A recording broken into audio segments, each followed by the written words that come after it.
Alright, well, hi everybody, it's your Uncle Rock. I wanted to do a quick review of this little battery-powered chainsaw I got a few weeks ago. Wanted to take some time to use it for a bit first. And I haven't done any reviews, but one thing I like to do when I'm thinking about buying something, what brand I should go with, because I usually get on YouTube and look at other reviews. So I only saw like 2 other ones for this chainsaw here. So I figured I could add to it and give you just a general review of what I think of this product. I'm not at all sponsored by Craftsman or any other brand, so this is a totally unbiased review. Now I will say that I tend to buy a lot of Craftsman stuff because I'm not a professional at any of this stuff. And it's just a product. I've always heard good things about the name.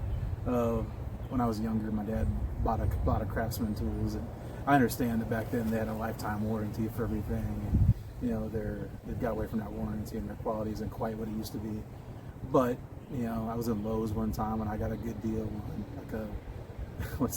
it was a drill in one of those impact drills also. So I got a double pack of those with a couple of batteries that came with it and a charger. I forgot what the price was, but that started me on this trend of buying other things that would use these same Craftsman, like the newer style batteries they have here, these lithium ion. And most of the tools I was getting came with these 2 amp hour lithium ion batteries. So everything I would get, I'd get a spare battery for it. And these things are like gold. Like the more spare batteries you got, means less time out there, like when you're working on a job to work on something. This hill's a little crazy right here, so socks keeps wanting to slip away from me. But yeah, long term, you start buying more and more things. I always heard good things about their outdoor equipment too. Just for entry level, if you got a small yard. I got a weed whip from them, and I got a blower for outside. The next thing I got was this pole saw behind me here. This pole saw was a pretty huge upgrade from my just regular hand-powered pole saw I had before, because we have a lot of trees, and obviously, I had a lot of limbs hanging over our house, kind of brushing on the roof. So I got this thing, and it was a game changer. Instead of sawing at that thing with the pole saw, I could use this deal, get up there. It's got a pretty nice reach. I want to say it's 11-foot reach on this. It just cut through it way easier. The pole's a little flexy, but it should be. That way it doesn't break as easy. It's got this hook on the end, easy to pull branches out of the tree whenever you cut them off like little limbs. And it's got a pretty nice size chain on there, nice size bar on it. So when I was looking for a battery-powered chainsaw to use around the yard, the big draw for me was that I don't want to carry around any of my gas-powered chainsaws. You're basically carrying an engine around everywhere, and that's a big drag. It weighs a lot. You're always working on stuff on a hill for me. So carrying this thing and leaning out with it was always it's too heavy to kind of do one-handed. Even the little 14-inch bar I got, it's too much to do all day long one-handed. It's nice for clearing out if you got a tree that falls in your yard or something. For me, that's all I ever really wanted. Anything bigger than that. I've got this huge girthy cottonwood in front of my house that's about 100 foot high, huge. If I'm ever going to cut that down, I'm going to call a company to come out and do that. But what I want a chainsaw for is the stuff that falls down, just cutting limbs off it, processing all that into smaller, either firewood if I want to use it for a fire pit outside, or I've got this dead hedge I've been working on for a while now too. So a lot of the material I'm getting for that dead hedge is from stuff that I'm cutting up with a chainsaw. It's heavy to carry one of those around all day long, and it's loud. You gotta wear ear protection. You should wear ear protection for it. And I feel like they're more prone to kick back than a smaller, just electric chainsaw is. So I started shopping around for one of these. I found good reviews, like the 2 I found, but also a lot of reviews online for it. So I figured I'd give this a shot. They have a 10-inch model, which is what this is, and a 12-inch model from Craftsman. I went with the 10-inch because I thought that the bar was the same length as my pole saw here. I was wrong. This is actually an 8-inch pole saw bar on this and a 10-inch on this. I guess the idea was I could switch the chains out, like sharpen one up if I need to, and like pull the other one off. I could just get new chains. It's not that crazy. It's better to have a few extra chains anyway. And honestly, I'll get into it a little bit. Like one of the things you could really do to improve this saw is replace the chain anyway. You know, just get like better chains that are the same size. But I gotta say, like out of the gate, I've been super impressed with this. Take this off. Comes with this little scabbard for it. And this one actually came with a this battery here in particular, this 2 amp hour battery. One thing I've done is I started using this 4 amp hour battery. It takes a lot of the weight off the front of it, kind of balances it out, and makes it a little bit easier to hold like one-handed for me, like out doing stuff, you know. Here's my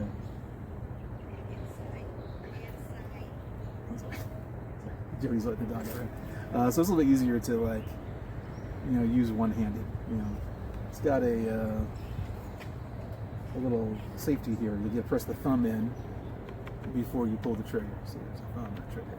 So when you're using it, you have to kind of engage both of those thumb and trigger at once.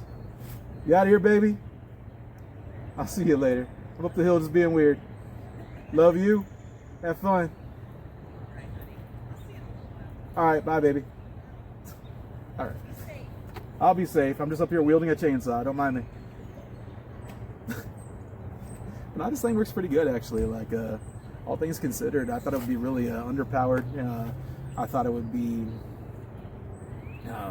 it would run out of battery pretty quick.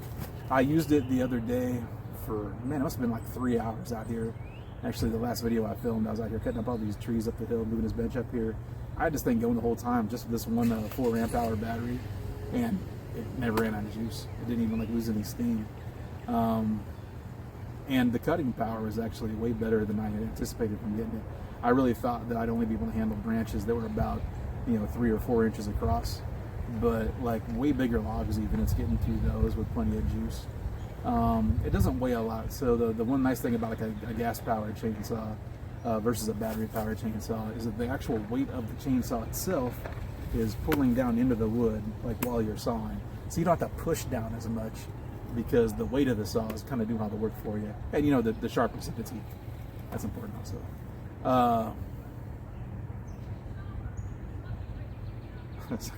My wife's out there talking to the neighbor about something now. I don't know, something about our dog. Nah, that's a Jody problem. All right, so I'll figure that out later. Anyway, this will all be edited out. What was I at? Yeah, the weight of the saw like actually helps like do a lot of the work itself. So in that regard, like you got to kind of push down more with a battery powered saw. But you can tell like one of the big differences for me is just like the sound of it. That barely sounds like anything at all. Like versus like having an engine running on a gas powered saw. It's just a game changer. I feel like it's less obtrusive to all the neighbors. I feel like it's less obnoxious. It doesn't set the dog off. And honestly, just not having to wear ear protection the whole time I'm out here, that's nice because you can hear things going on. You can hear like if you're cutting a tree, like there's a branch that breaks loose above you, you might see it before it comes down and whacks you in the head or whatever. And I always recommend like to wear a helmet when you're felling any trees, especially, or if you're working around trees with like branches that are hanging loose, because you know that's one of the more dangerous parts of like you know cutting down a tree, like felling a tree, is that you know something might be loose up there that like falls down and kabongs you in the head. But man, as far as this goes, like for what I've been doing out here, like cutting up deadfall, it's been wonderful. I can't say enough good things about it. I'm actually gonna like cut a few things up here. What I want to do real quick is take a little second to sharpen it up and to get this battery out of there so it's safer. I went over it a bit earlier with the file, but yeah, I just want to touch up a little bit more and like kind of demonstrate how to sharpen a chainsaw just quickly.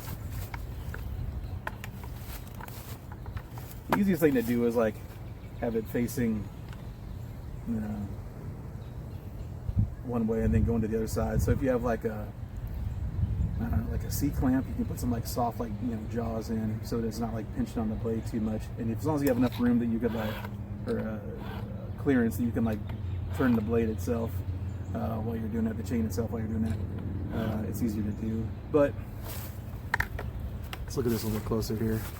Like each of these chains like goes one way and the other. So on this one the blade is going this way. On this one the blade is going that way. And that part right there is the part that cuts. This little guy right here is a guard that keeps it from digging in too much. Yeah, it's a little easier to see from this direction maybe. This part keeps it from digging in, but this part that has like a flat spot on the top, and you can see a sharp spot when you look up at it a little closer. That's the spot that actually does the cutting. And so honestly, this chain's been great for me. When I'm sharpening it, just, you know, to hone it up, like out, you know, when I'm cutting somewhere, I'll give it like a couple of passes.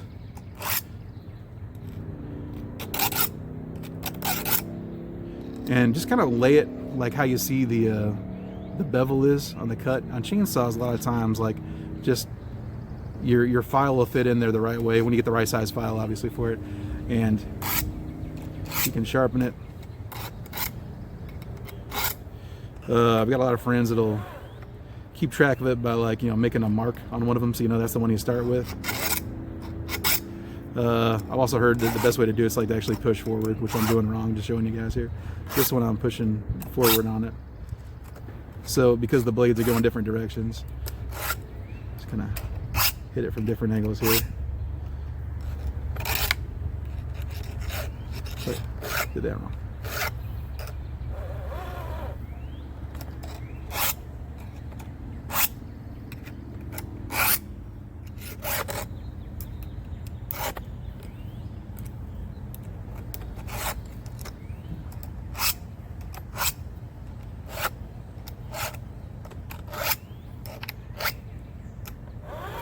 Push it forward with the file there. Get these nice round files. Just fit right in there. You know, sharpening anything, like, you're gonna hear 100 different ways to do it. There's a right way and a wrong way to do it. Everyone says, like, I know with sharpening knives, I got friends that'll argue about that incessantly, like all day long. There's a right way and a wrong way to do it. Even people like argue, like, why are you trying to sharpen a knife? You should just be honing it. Which is kind of what I'm doing here. Is I'm just kind of getting all the burrs back where they get, honing it more than sharpening it. Like to sharpen a thing, you're taking metal away. To hone it, you're just putting the burr back where it belongs. So like a steel in your kitchen, when you're using that steel like on your knife, that's to hone it. But like a whetstone or any other sharpening device, like in the back of like one of those old can openers, that's to actually sharpen it. So what I'm doing here with this file, just for now, is just honing it though.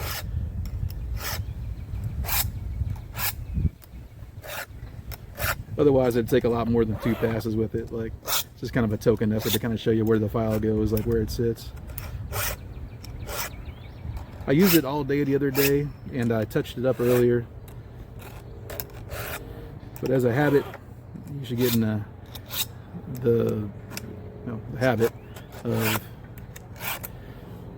cleaning your saw, like taking all this apart and cleaning it up.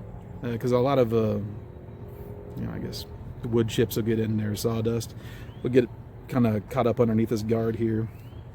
It might clog up where the chain oil comes out. Oh, this is where the chain oil goes, by the way. It's got like a little window on this one so you can see how full it is. It hasn't really been burning chain oil that much either, to be honest with you. But yeah, you just take this bolt off and the whole thing comes off. This one actually came with a tool. Let me see if I... Oh, well, that's handy.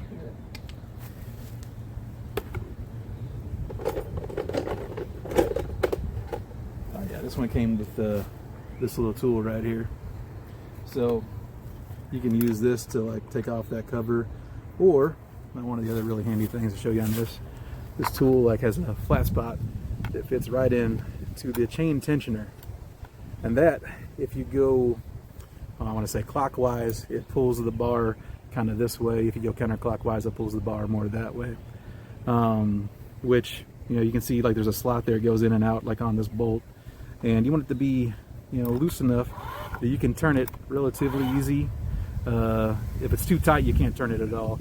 But you don't want to have any like too much gap there between the chain and the bar. Last thing you want to do is like kick off at you. But yeah, I don't know how much of that I'll even leave in the video, honestly. One thing I've heard that can really make this a lot better is to get a new chain for it. They sell like aftermarket chains from different companies that will fit on this bar, and you have to get one that has the right, width to fit like in the slot in the bar too. But some of them just have like better teeth, like deeper cut. They have more teeth per chain. Honestly, like for what I'm doing out here, like as a just a homeowner who has like some a little bit of woods behind my house, this has been great. I can't imagine everything needing anything more than this.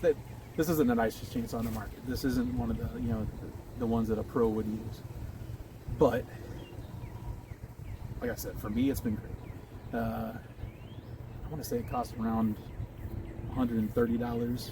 The next step up, there was a 12-inch bar that cost about $100 more.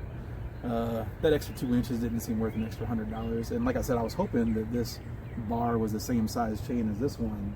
So like being 10 inches, which is what I thought this was, to me was actually a good thing. But honestly too, like I don't know what the features are on the other, like the 12-inch model that would make it better than a 10-inch model.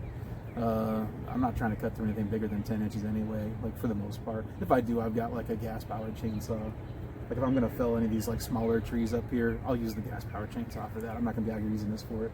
Every tool has its job, You don't need to use like a wrench as a hammer, and you don't need to use this to fell, big trees, basically. But yeah, let me set up the camera somewhere else and kind of show you how the cutting works on it, how good a job it does, and give you my final thoughts. All right, so this is a little area here I actually cut out quite a bit on just the other day. Put that in another video up here, just me clearing out these paths.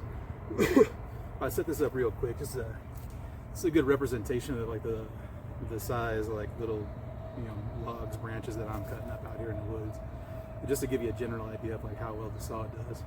I mean business because I got my New Balance shoes and I'm in full dad mode here. And I'm using the original battery that came with it, the original chain. There's nothing changed on here. One thing I really like about this handle, like right away, to kind of show you this, is it's got like this part off to the side you can grab. Now on really good like felling saws, like the bar will wrap all the way around the handle, so you can actually hold it from this side like out here too, and like make a cut into a tree that way. But this one, for the purposes of this, I'm gonna grab it more of a top hold here. Well, maybe a side hold, and just give you a show here.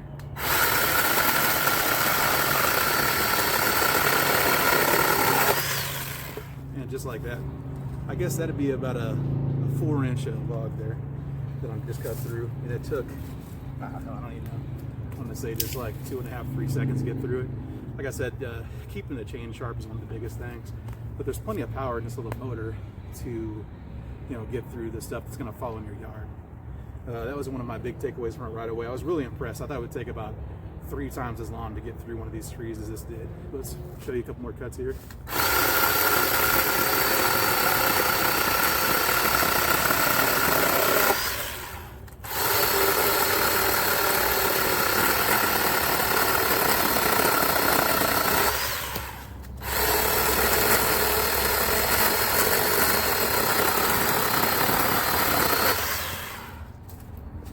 Also comes with these little knuckles up here in the front. I forget what it's called. I know they, on nicer chainsaws, they have those that are made out of metal that are actual spikes. You can like dig into the tree and then turn like as you're cutting to move the saw like in a natural arc.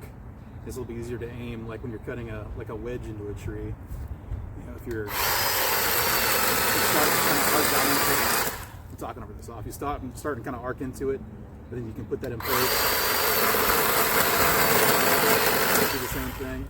That's going to give you a nice wedge. So this has the hint of one of those on there. It's made out of plastic. I mean, it's not. I guess this isn't really made for felling trees, but if you want to cut a notch into something quickly, I did find that useful the other day.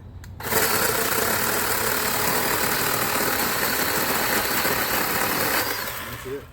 I was like, what was it, 4 or 5 cuts? Didn't lose any power at all. Better move these before I trip on them. Now I got good sawdust for the trail here too. That's nice. But yeah, that's just a quick demonstration, and yeah, I'll just give you my final takeaways here. I think in general, it's bad or not, just be safe. In general, I'd recommend this to anybody. It didn't cost much. You know, it's one of the cheaper saws I saw on the market. It's way, way, way nicer than getting like a bow saw out here or something trying to cut through trees. For all the, you know, limbs and trees I got to process, this has been really nice for me. I've only been using it, you know, I think like 3 or 4 working days total, but it still cuts like crazy. So like I said, I would just recommend like cleaning all the sawdust. I can see it all falling out of there. Cleaning all the sawdust out. It's got a little port there. A lot of it comes out of it. But yeah, when I'm done using it, I usually just take it apart, wipe all the sawdust out of there, like just clean it up a little bit, because I don't want to go to it later on and have a bunch of old grungy like sawdust that has all the chain oil on it, kind of like clumped up in there. Yeah, I don't really know what to say about it. Like for me, it's definitely worth the money you pay for it. Even if I only use it for, you know, a year or two, and it, you know, craps out on me. I didn't pay for the extended warranty or anything because it comes with a warranty for this already. If it goes out after a year or two, I got my money's worth out of it. I mean, you know, for what I'm doing out here. A lot of it's just maintenance.